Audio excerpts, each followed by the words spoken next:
Behind every milestone, there's a story. And behind that story, there are people. This is People Behind Progress, a closer look at the voices shaping Palm Beach North. Joining us today is a leader who's helping communities across Florida tackle one of the state's most pressing challenges, childhood poverty.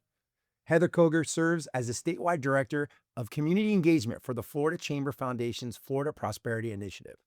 Through her work, she brings together business leaders, nonprofits, and community partners to create pathways to prosperity and economic self-sufficiency for families across Florida. Her perspective is especially powerful because her mission is deeply personal, shaped by her own journey of overcoming adversity and building a life of purpose and impact. Heather, welcome to Palm Beach County. Thank you so much for having me. I'm so excited. It has been so great. You and I have spent now, 3 days together. We've been touring all over Palm Beach County. What do you think of Palm Beach County so far? It's amazing. It's beautiful. And the people that I've been meeting it's just really incredible. It really is. Well, I And really, thank you. I appreciate Yeah. you coming down. I think, we've met about a year ago, I think, maybe 6 months ago we met. We Yeah, met at, late at a last year. Yeah, late last year, and I immediately said, "Hey, I need you to come down to Palm Beach County," and I'm glad you're here. So thank you again for being here. Yeah, no problem. And it is my first time ever being in Palm Beach. So all the cool things that you've shown me and the people that you've introduced me to, it's been so fun. Like, Awesome. I wish I could do this in every community. You're welcome back anytime. Yeah, thanks. All right. So look, you've been very, very open about your story. You've got an amazing story to tell. Can you tell us a little bit about your journey? Yeah. So growing up in an abusive home, from birth to 9 years old, with my mother, my dad was never in the picture. Domestic violence and other abusive things. Domestic violence being probably one of the biggest challenges we faced at home, and then eventually going into the foster care system due to child abuse. The abuse later turned to my siblings and I. Um, Being in the foster care system was a whole new challenge. It was self-destruction, obviously no structure. You can imagine when a little girl, even the ones here in our communities right now, a little girl growing up expecting your mom to be a role model, to give you the security, to be the person that's supposed to take care of you. And I didn't have that. So being in foster care, I just didn't really know where to turn. I didn't know what to do. And being in foster care, becoming a habitual runaway, living on, sleeping on park benches and random garages that I was able to sleep in, just waiting to figure out where my next move was going to be. And being 11, 12 years old, trying to make those decisions, you can only imagine what direction that put me in. And eventually, going through what I went through, I was placed in a program in Floral City, Florida, in Citrus County, called Camp Inanihasi. It's a therapeutic wilderness education program for at-risk teenage girls, and it was the turning point in my life. It's what changed who I am. For the first time in my life, I've felt support, I felt value, I felt adults who actually cared if I existed. When I lived with my mom, she would force me to recite things about myself before I left the house to go to school. And now I'm surrounded by women in this program that are telling me how amazing I am and giving me the courage and really rebuilding my dignity and my pride for who I was as a woman. And it really was instrumental in my development as a young woman. So graduating the program successfully after 2 years, it's a residential facility. I shouldn't say facility. We lived outside in tents, but In real tents, and like not like glamping tents, like oh, no, no, real no, no. tents. Oh, like self-made. Like I have a video that I had made for the program. I have to show it to you guys one day, you and your team. Your mind will be blown. You'll wonder why we don't have them all over the state. And it's the only one left of its kind in the entire nation. But yeah, of self-made structures, they're semi-permanent. We cut down the pine trees ourselves, shave the bark off the pine trees. There's real blueprints to set these logs in the ground, and the bug nets and the beds that go inside of them. It's all completely outside, no electricity. You do get a bug net, and they're very effective. We've never, got attacked or anything by mosquitoes. But what was so powerful about the program was it took you away from your everyday distractions. The group therapy strategy is what was so effective. There's no electricity, there's no cell phones. Every 8 weeks, you were able to go home to your family for 2 days to kind of re-enter the environment you came from, to see if what you're learning in the program you can start using it at home.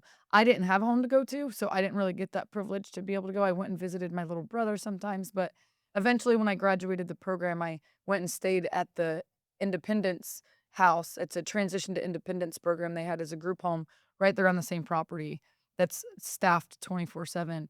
And it's more normal living. You got a bedroom, you do your own dishes, we grocery shopped ourselves. It was really just preparing you to be 18 years old, and really I was gonna have to go find an apartment to live in. Well, what happened was is I went into 10th grade, and, that was my first year in high school after graduating the program. But and if I remember correctly, because I've spent a lot of time with you over the last couple of days, you didn't go to school for 5 years? Did I 5th grade was the last time I saw a classroom. So 5 years Yeah, without school, you were just in and out of foster homes, that's right. getting in all kinds of trouble. God knows Yes. what you were up to. That's right. And then at Camp Enanihasi, the program I was in, they are an accredited education program. Okay. So I was getting education there, but it was at camp. Okay. I didn't see a normal public classroom since 5th grade. That was the last time when I was taken from my mom. So when I graduated the program and went into the group home and started high school, I immediately got involved in everything I could. I played 4 or 5 different sports. I involved myself in all of the politics, the running for class president and joining different clubs, and eventually built a really, really cool relationship with my school resource officer, Deputy Vincent, who's now our sheriff in Citrus County. That's awesome. Yeah, it's pretty cool. He invited me to come stay with him and his wife while I finished high school, so I didn't have to worry about going and getting an apartment somewhere. And I didn't really know how to take it. I showed up to their house for the first day I moved in, and there was little balloon storks that said "It's a girl" planted all over their yard. So it was a feeling that I've never felt before. I think is why it was the most emotional.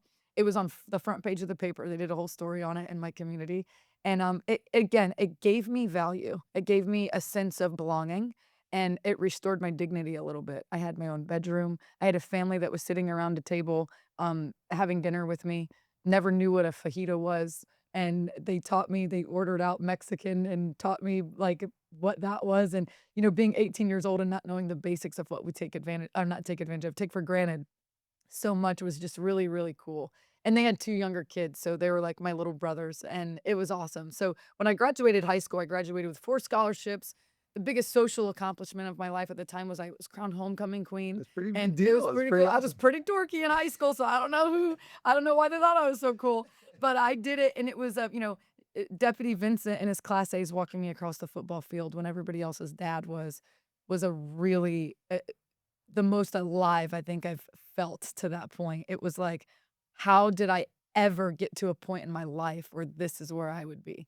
And that was just in high school. And God only knows what I was going to accomplish after that, right? Well, let's talk about that. Yeah. So you went on to college, right? You got a degree, you got a business administration degree. Is that right? That's right. Yep. That's right. And you built a very successful real estate business. You want to talk a little bit about that? Yeah. So in between that, I put myself through the law enforcement Oh, academy. sorry, I forgot that part Yeah, of it. no, Yes. that's okay. Yeah. Well, you've heard my story like 12 times. You could probably give it by now, so it's okay.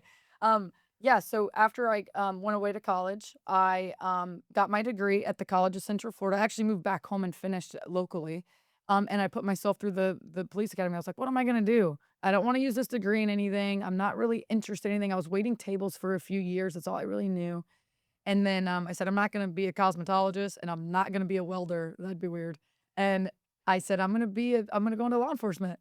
So, I put myself through the academy, and amongst 35 other cadets, they give out 3 awards at the graduation, and it's the top academic wasn't for me, and then they do top shot, and they do the physical fitness award. I tied for top shot, and I received the physical fitness award, and again, it was just one of those things that's, like, throughout my life, getting my degree, graduating college, um, having successful relationships with my friends, like healthy relationships with people, and then receiving this award, just it almost made me feel like, what can't I do? Like, what is it that I can't do? So, of course, I went and applied at the sheriff's office as a, deputy sheriff, and I was hired. I did that for 6 years, extremely rewarding. As a matter of fact, I worked with a couple of runaways, um, through my work as a deputy who ended up being campers at camp, that I referred over to camp, and I was like, "Man, is this what it was like when I ran away? This sucks." I just dealing with it wasn't so much dealing with the crisis of what the kid was going through, but it was just, like, constantly, like, and it put me back in a place of what I was actually going through and what adults really don't understand when I'm going through it. And that's why I'm so being a presenter at your Valor Awards yesterday was so cool because I think it's interesting to give those first responders the lens of what we're going through as young kids that are struggling and don't just look at it as a stressful report that you have to write. Like this kid actually needs you. And so that was probably one of the most proudest moments I think I have in my career at the Florida Chamber so far is not only standing on the leadership floor stage, but standing on yours talking to the first responders was so cool. But anyway, not to get off on that, I'm sure we'll get to that. No, But that was so cool. well, let's talk about the Florida Chamber because I know there's someone that has had a huge influence on you that really gave you the opportunity to go to the Florida Chamber. There's a great story behind that. Someone that I have a great deal of respect for, and as you know, has mentored me in my chamber career as well. Talk about your relationship with Mark Wilson and how you came to the Florida Chamber. Okay. So I love Mark. Everybody loves Mark. And anybody that knows Mark is, I mean, he's just an incredible mentor and he is an unmatched leader at the Florida Chamber. And so you like you were saying, once I stopped being once I decided to give up the law enforcement piece of my life because I had my son, I took this daring leap into real estate and built a very successful real estate business. Um, and through doing real estate, I found myself in a unique position to be able to give back. So I started to kind of create some fundraising for camp that I went to, and I was volunteering to speak to those girls and asking our local chamber, where do I fit to give back? Like this is where I'm at.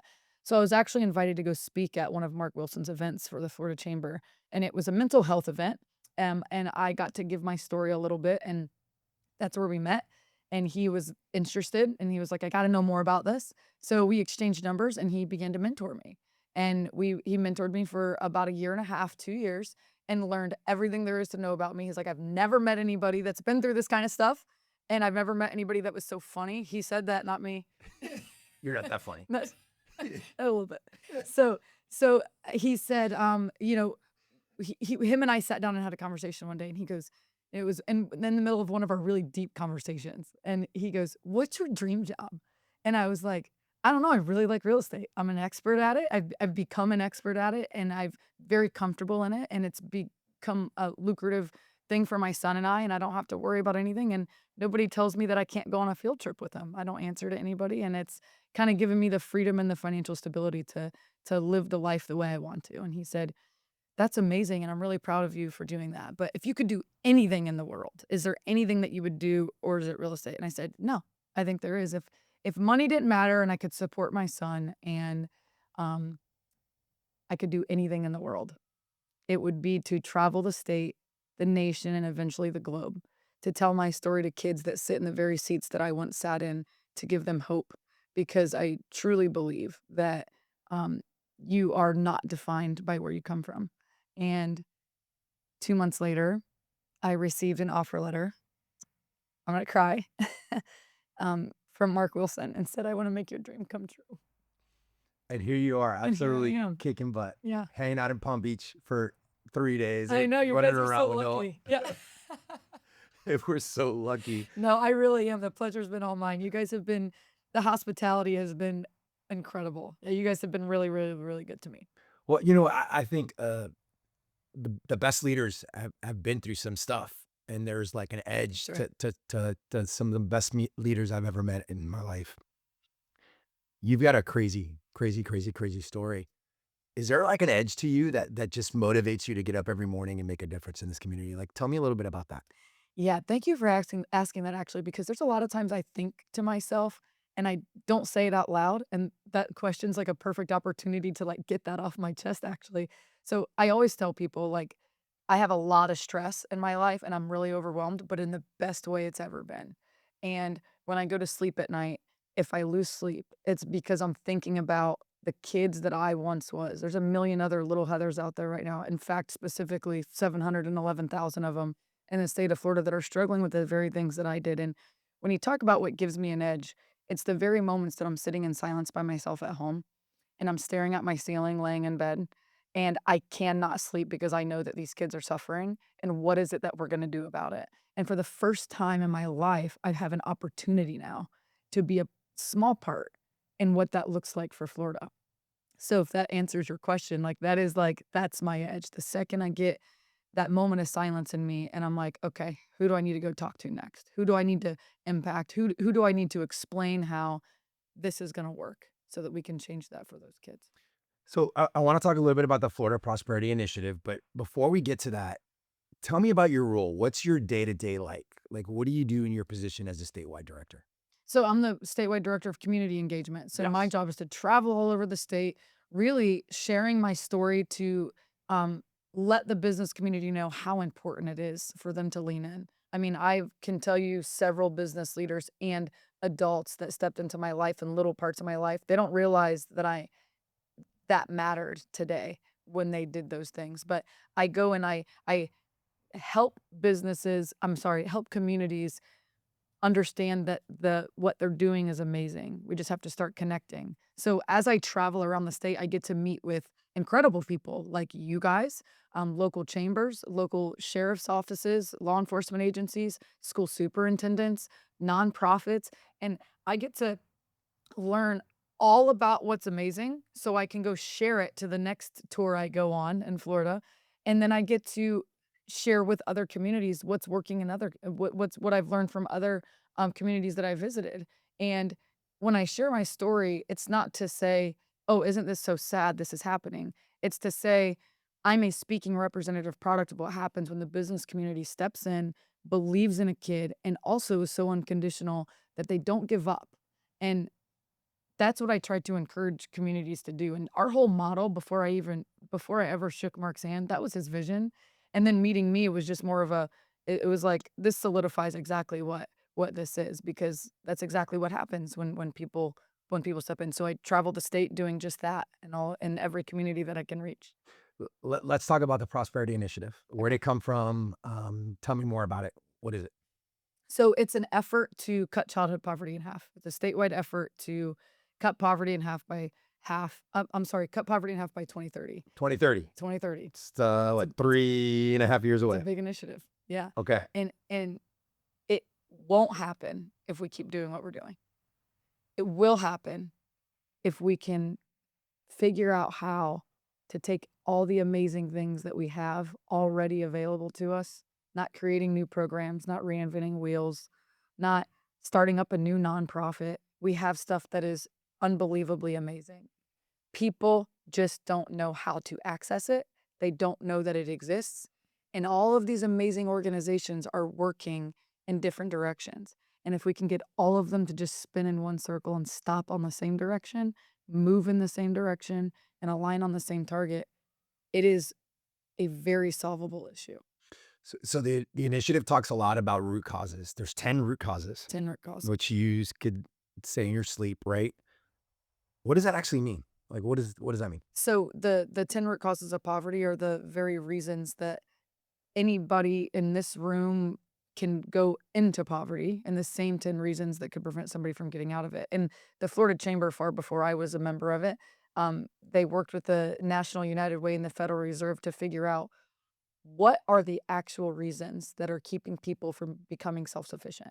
And through all of the data and the millions of dollars that were spent to figure this out, that is exactly what the result was from the research that they've done. And if you go into any community and most nonprofits, these same 10 root causes are exactly what people are leaning on to say this is what we need to get people self-sufficient.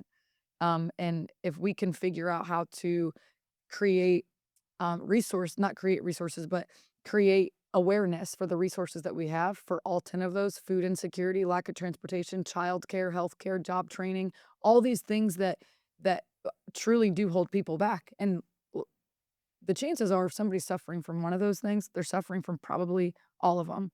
You know, me as a kid, I don't look at the 10 root causes of poverty as framework. I look at them as chapters of my childhood. And the truth is that that's exactly what's happening with all of these kids and families that are suffering these root causes of poverty. It is a true definition of what people struggle with. In your opinion, what do you think is the biggest barrier to being self-sufficient? Education. Education. Why? Tell me about that. There is a direct correlation between VPK third grade reading, and then the rest is history. Mhm. Third grade reading is the strongest indicator of whether a child's going to make it or not. And I don't, traveling around the state of Florida, I've never heard anybody argue that. And through the data that we have at the Florida Chamber, which is clearly the most accurate and up to date information you can get anywhere in the nation, um, before third grade, a kid learns to read. And after third grade, they're reading to learn. If they don't know how to read, they're no longer learning anymore. Mhm. And the statistics say, and the data says, that the majority of kids that don't read at third grade reading never attended a VPK program.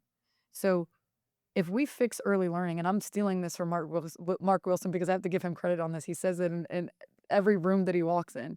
If we can fix early learning, we fix 1,000 other things.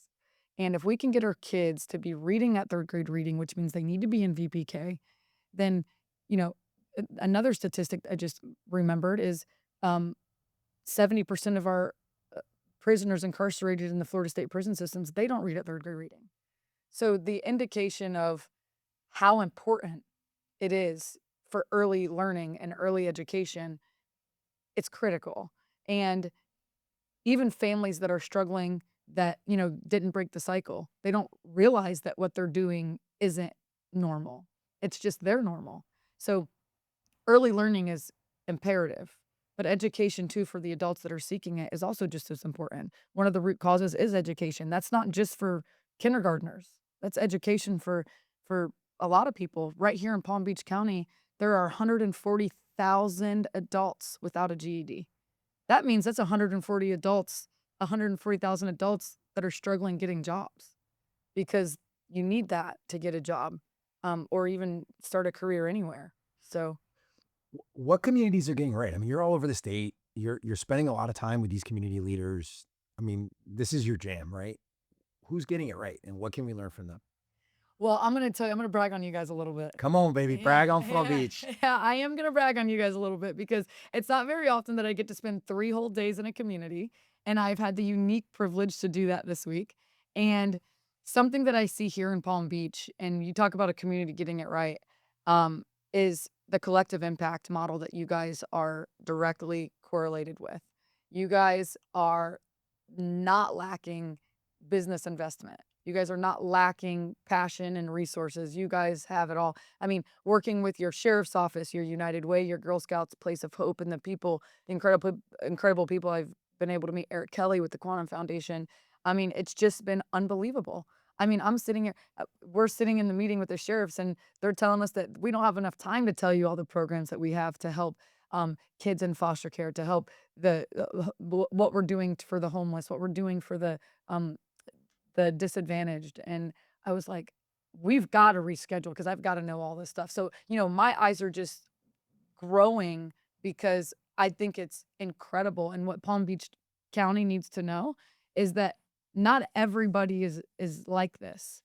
And the thing is everybody has the resources and the passion to do it, but it's it's not as collaborative as you guys are here. So it's been very, very interesting to see. So when you say what communities are getting it right, it's that you guys are already, you've done the hard part, and that's the collective impact, getting everybody on the same page, working together, knowing that no single organization is going to solve childhood poverty. And speaking with the leaders that you've introduced me to this week, they're already on that page. So now what has to happen is move in the same direction, move together in the same direction. Figure out if we've got this data at the zip code level, figure out how we're going to map this out in Palm Beach County and actually attack what the actual root causes of poverty are. So we're going to talk about Palm Beach County because I've got some good stats from Okay. the Gap map that are going to surprise a lot of people that are watching this episode. But what role should the business community play in all of this? Like, what's our job as the business community? Well, I'm sure you've heard this before. Government is never going to solve poverty. And no matter who thinks that or how much they try, that's never going to happen. The business community is going to be the key leaders in what childhood poverty looks like by 2030. And I think the role that the business community plays, number one, I've got to brag that the business community is doing amazing things already. The role that they're playing now in their philanthropic efforts and some of their in-kind efforts of letting the employees volunteer and all those things. I think that the business community has to take ownership, and not because they're not working hard enough already. When I say take ownership and take accountability for their communities, it's the philanthropic alignment. The collective impact is happening, but at what pace is that happening? I think the business community has all the power in the world to decide what we look like in 2030.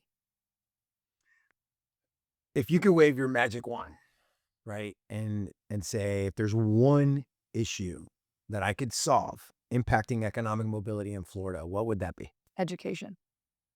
And we've talked about that. Yeah. It would be education. I think and if I could solve one, that's what it would be, but of course, if I could solve more than that, it would be other things too, but I really, really do think that even after early learning, like me as an adult, I was held back in 3rd grade. I was the statistic that I wasn't reading at 3rd grade reading, and I was failing in 5th grade in the classroom that I was taken out of when I was put in foster care. I think that education, even for me as an adult when I graduated high school, I would have never gone to college if I didn't have a scholarship because I aged out of the foster care system. And I know testimonies from other people that would never have the education opportunities that they have if it weren't for the philanthropic efforts from the business community, the colleges, the scholarships that are available. So I just think that giving an opportunity, this is another thing, an opportunity to invest in your education. And I said this since I was a young girl, and I'll say it now. Education is something, it's one thing that nobody can take from you. Not an abusive spouse, abusive boyfriend, not the government, not a job, not a single person can take that from you. I hold a degree that I'm very proud of, and that's mine. It restores the sense of dignity for people that are really trying to get on their feet, and I think education is more than just early learning or more than just a degree. I think it signifies so much more deeper things than just a piece of paper. Let's dig into Palm Beach County a little bit because there's going to be a lot of Palm Beach County folks watching this. I dug into the gap map today, Yeah.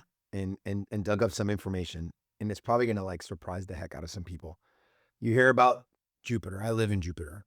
Amazing town, one of the best places in the country to live. Jupiter, Palm Beach Gardens. This is amazing, amazing, amazing area. Pretty affluent communities. Mhm. 33458 zip code, which I live in. 1,300 kids are living in poverty, right? Palm Beach Gardens, 33410, another zip code right here in our area. Almost 1,000 kids are living in poverty. 33404, that's Riviera Beach, 1,349 kids. 33407, parts of West Palm, Riviera Beach, Mangonia Park, 2,022 kids living in poverty. Right here in our backyard, one of the most affluent communities in the country, right? I say this all the time, we have the richest of the rich and the poorest of the poor right here in our backyard. What opportunities do you see for Palm Beach County and Palm Beach North to lead? I really, really love that question. Countywide, you guys have 43,000 kids in poverty, right? Mm. And I just sat here in the first half of this podcast talking about how amazing the business community is and how incredible I've watched and learned how you guys are collectively impacting one another. But yet, that's still a problem. And again, I said it earlier too, it will never work when one organization is trying to solve the world's problems. And I think that all the amazing work that's being done has to be going in the same direction. Imagine everything that you guys were doing here in Palm Beach that I can't wait to go brag about in Tallahassee. I really can't. I've been so impressed. And with your leadership here at the Palm Beach Chamber, if we do not figure out, and I say we because I'm part of this too, if we don't figure out how to get on the same page, we're going to continue to get the results we're getting. And in fact, probably start seeing the poverty numbers either not decline or continue to increase. And how can Florida be bringing in $4 million an hour, be the 15th largest economy in the world if we were a country. And Palm Beach is one of the wealthiest communities in the state of Florida, if not the wealthiest. Why is that a problem? If everybody's doing so many great things, it's not like we have 100 kids in every zip code that's suffering. Why do we have 43,000 kids right here in a community that's thriving? I think it's alignment. You and I have talked about this a lot over the last few days. It's data. We've got the data there. Like, people just don't know those numbers. They don't. And Like, when it's you just tell a business, yeah, right, the CEO of a big major company that's in zip code 33458, and they hear, "What? I have 1,300 kids yeah, in poverty." Those are like my future. It's my future workforce, that's right.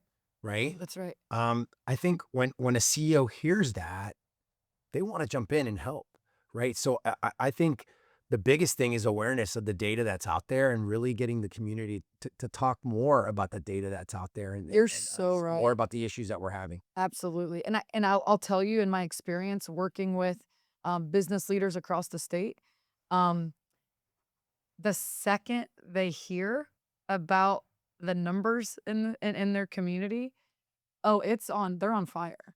Like, they're ready to get moving, get to work. Because I've met some pretty wealthy, successful business people, and I've heard their testimony about when they've heard the data, and they're like, "Not in my backyard. I live 3 miles from there. Why are there 3,000 kids in poverty there?" Yeah. So I agree with you. I think it's absolute awareness, and I think that's, like, the whole point of my role is to go to communities and shed light on what these issues are, and you are so involved and deeply rooted in every business here in Northern Palm Beach. And how cool would it be if you were the person to let everybody know? Yeah, I need to Yeah. do a better job of talking about that data. I mean, Yeah. we're really, really good with the scorecard, and we talk a lot about the growth coming and the jobs that need to be created, but I'm not really focusing enough on how many kids are living in poverty. But that's something's going to change, because I've spent the time with you over the last few Yeah. days, and it's really made me more aware of it. Um, for someone listening today that really wants to make a difference, wants to get engaged, where do they start? Like, where do they go? What's the best way to get involved with the Prosperity Initiative? Reach out to me.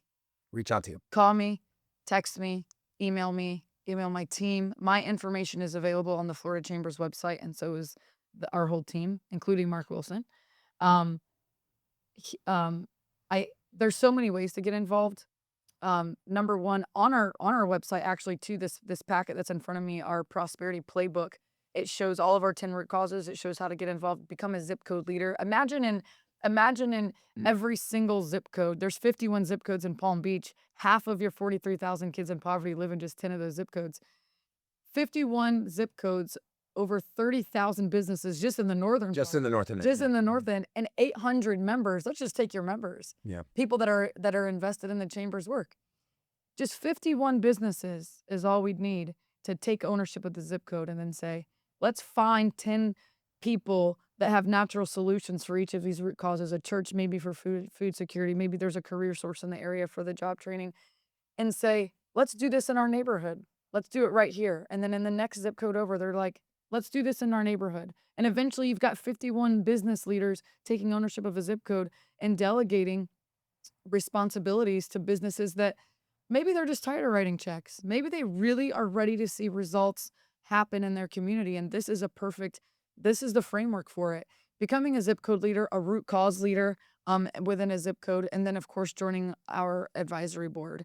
Our advisory board's growing. We have amazing people on it You already. do, yeah. Florida Blue, Orlando Magic, even in Citrus County where I live, there's people that are like, "How can I be a part of that?"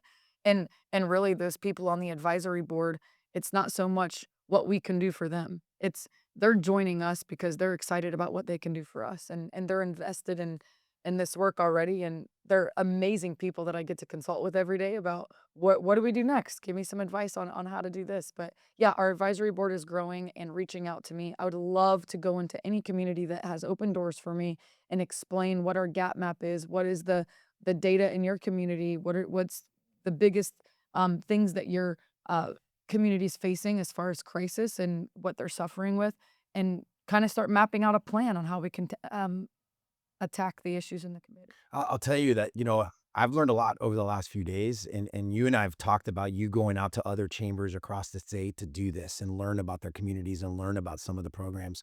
So I would encourage anybody that's watching this as well to reach out to you and invite you to come to their community and Thank you. spend the time with you because I know you said, "Oh, it's been great for you," but it's been great for me. It's really opened up my eyes, and I've learned a lot more about the initiative. That's And a and really, really good point that you make about it's great for me, but how cool would it be for another community? And I'm gonna use your name all over the oh state. I'm gosh, gonna say, don't. It's not gonna "Don't help. be like It's Noel." not No, gonna I'm gonna help. say I'm It's- just kidding. No, you've set a standard for me for what I want in the very communities that I'm gonna be visiting. You really Well, have. thank you, Yeah. and I'll pay you later for Yeah. that We compliment. rehearsed. Yes, we did rehearse that. All right, so we talked about the scorecard. There, the Florida Chamber has some great resources for my members. Better know what the Florida scorecard is because I put it everywhere, and we Yeah. use those numbers every single day. It's at every event that I have. I mean, I swear by the Florida scorecard. What other resources are available? Like, first of all, tell them about the scorecard. Tell them about the gap map and other resources that they have. Yeah, so our gap map in our scorecard, like I said earlier, it is the only place in the entire nation where you can find data that accurate and that up to date. It's the most up to date information available to any human being right here and at the Florida Chamber. So our gap map is the data that we have at the zip code level, and our scorecard is our county level data. Our gap map measures over 100 metrics in every zip code. I mean, I'm talking from you can drop down that box and it's open to anybody. It's all public information, and we're very transparent about the resources we have. And if you drop down, you can see how many households in this zip code have access to internet, have a vehicle, how many children, the Alice population for the United Way fans. The travel time to work. I mean, That's there's so oh my much gosh, yeah. information in that gap map. It's insane. Yeah, it's even me, Yeah. I geek out on it. Yeah. I'm like, I'll go through it and I'm so used I get in the flow of having these conversations with people, and I'm like, "I need to go look at the gap map today. I need to go check it out." And I'm like, "Oh my gosh, I forgot that we measure this and this and this." It's so incredible, and it also gives a foundation for the people that wanna do something in their community. Go look at the challenges because maybe you as a business offer a solution for something and you're like, "Well, maybe I actually have really, what maybe it's an internet company. Mhm. There's this many households without internet. That's a big deal. This isn't just about Facebook and TikTok. This is about like job opportunities for people that need employment. And if without internet, you need a library. Without transportation, you're not getting there. Yeah. And so it all funnels down. But our gap map, our Florida scorecard, our website is just a plethora of information. And of course, myself, I would like to classify as a resource. I am available almost any time of the day if somebody needs something. Awesome. Awesome. Yeah. All right. So a couple more questions I want to squeeze in before we get out of Okay. here. I know you got to get back to Citrus County. Yeah. What does success look like for the Florida Prosperity Initiative? Let's say, well, we only have 3.5 years, right? So what's it going to look like in 2030? What does success look like in 2030? Well, ideally, success looks like we've cut childhood poverty in half. But to me, I think success looks like any decline in what we have now is going to be successful. And I would love to say that it's through the efforts of our initiative. But the truth is, the real heroes and the people to thank are going to be the very people in the zip codes making this effort come alive. And I think that if I would like to look back on in 2030, that the business community has stepped up and decided to align one another. And every little bit helps. You've been saying the last few days, your analogy with the ocean doesn't boil. Say that. Oh, Say it, yeah. right? So every little, Yeah. So you can't boil the ocean. Everybody's heard that you can't boil the ocean. But if every zip code was a pot of water and every county was an ocean and we just started to boil the pots of water. You can boil pots of water. Once all these pots of water are boiling, then so is the ocean. And it's my favorite analogy that I've thought of, but it's the truth.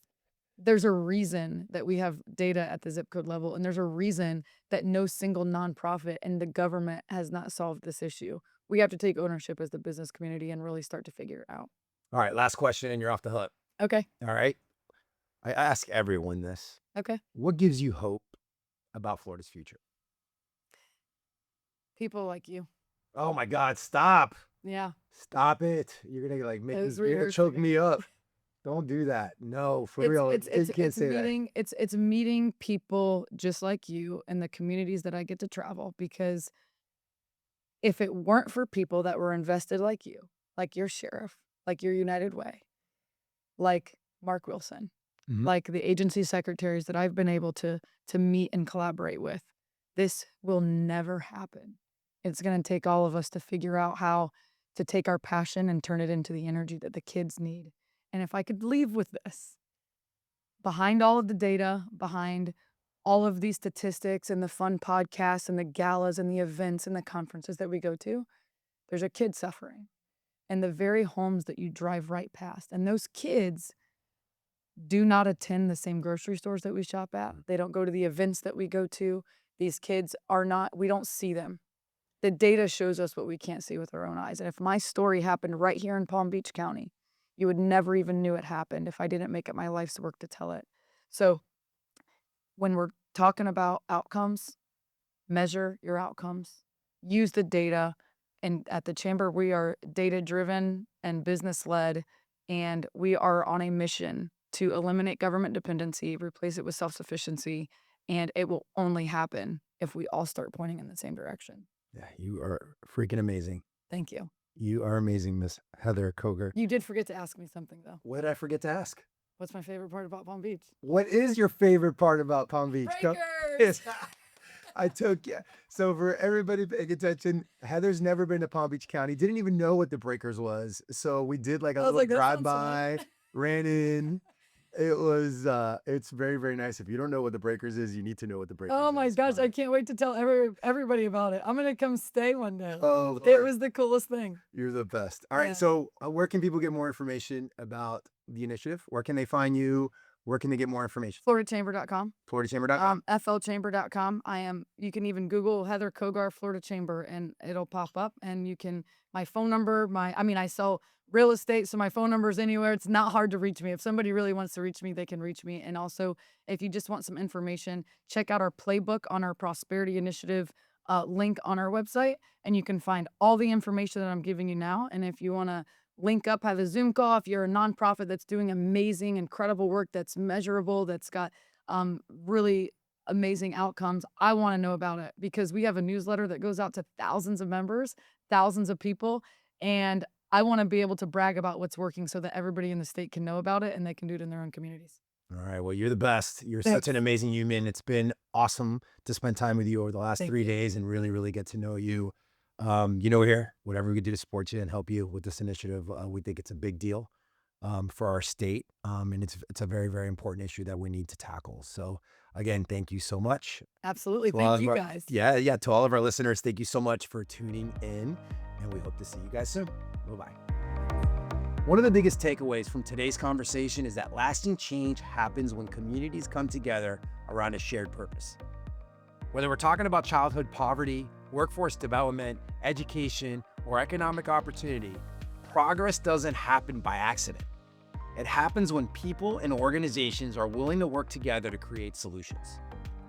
Heather's work through the Florida Prosperity Initiative is a reminder that every community has the ability to make a difference, and that creating opportunities for the next generation benefits all of us.